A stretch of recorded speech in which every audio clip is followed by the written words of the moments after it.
Love smarter, not harder. Hi, Karen. I'm a fan living in Ireland. I really enjoy your Instagram account. Thank you. My problem is I was in a relationship for a year with a gorgeous, kind, sensitive widower. We're both 55 and we were both in marriages for 20 plus years. When we were together, we lived separately, but after 10 months, I had a serious accident and he decided to move into my house to take care of me. After 2 months, when I was ready to get back to work and normal life, I asked him if we could go back to our normal routine, which was 3 to 4 nights a week together. He didn't want this and demanded more of my time, and our relationship fell apart. I've been divorced for 13 years, so I'm used to and love my me time. And I have other commitments and interests like my elderly dad, my adult children, my horse, my garden, and great friends. He had no social life or friends before he met me, and now he's socializing with my friends and his new girlfriend, who moved in with him immediately after meeting him. When we broke up and he started dating her, he was still texting me saying there would never be anyone like me, and it's not the same with her, and I will always have a place in his heart, and that he thinks about me all the time. I miss him, and I think of him, but it all got too claustrophobic for me. I texted him a happy birthday recently, and I've noticed that I'm blocked, and it is unread. What is your view on all this? I feel in my heart that he is my forever person. My adult kids who live with me think he's wrong for me and that he was too needy.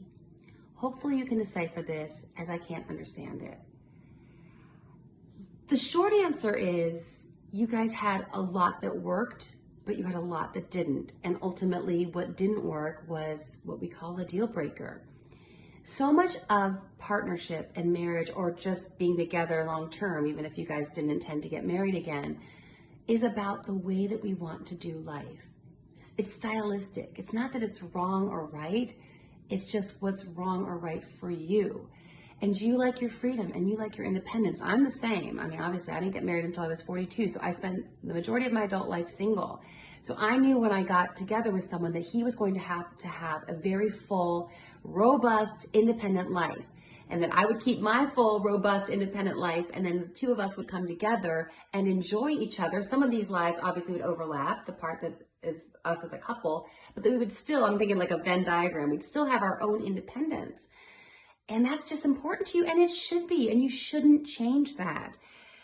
And to me, it was a red flag, maybe not for someone else, although I'm going to kind of say it's a red flag across the board. Because when someone doesn't have a social life at all, and you meet them, they're going to do what your ex did. He tried to just jump into your life and really took the accident as an opportunity to move in and take care of you, which was wonderful. But then he used that as an opportunity to basically do this claustrophobic thing. And I would have felt the same way. Like, get a life of your own. But he didn't have a life of his own, because you mentioned he didn't have a social life. And so he likes this kind of completely enmeshed on top of each other way of being in a relationship, which clearly he does because his new girlfriend moved in right away and he was fine with that. Now that is just to me, it's enmeshment. To me, it's unhealthy because true intimacy necessitates two people with independent lives who then share, like I said earlier, that portion of their lives together for the intimate relationship. If you don't have a life and the other person doesn't have a life, it's not true intimacy, it's enmeshment. You're just fused together and needing each other so desperately. Like he needed you to give him a life and a social life.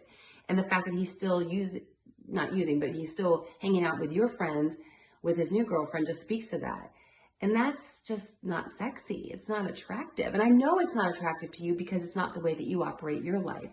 But there were some good things, right? You said he was gorgeous and kind and sensitive. And so those are the things that are still holding and tugging at your heart and making you think that he's your person. But I can't see him being your forever person. I know you feel that right now, but from what you've shared with me, I can't see that because you guys have very different ways of conducting yourselves in relationships. And you say it right here that he was too claustrophobic, and that's not going to go away. He's not changing. I mean, look what he did with his new girlfriend. They went from not knowing each other to living together in 5 seconds.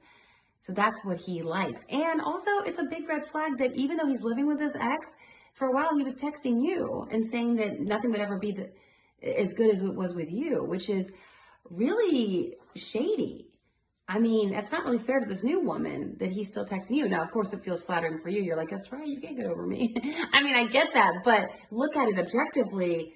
This is not someone we can trust either. This is not someone that is trustworthy, because he's letting this new woman think that she's his 100% woman, and who knows what he's telling her, but still on the sly texting you and saying that you're the best ever. So I'm with your kids. I think he's too needy for you. I don't like that he had no social life. I don't like that he was still texting you when he had this new girlfriend. There's a lot of red flags here. And I think it's just that there were good things. You know, it's all, a breakup is not hard when there was nothing good about the relationship. The breakups are hard when there were good things, really good things that kept you in it, that kept you loving a part of this man. But a deal breaker is a deal breaker because of it's by virtue of the name. The name is, it's a deal breaker. And for you and your independence and the way that you want to be and have a full life, which I completely support and think is the healthiest way to go, this guy is not emotionally at your level. He's just not. So I know that's hard. I know it hurts and it's going to take a while to heal, but you're going to find someone who's got the same way of doing relationships, two independent people coming together to share their lives, not to completely suck the life out of each other because there's so much enmeshment there. So I hope that's helpful.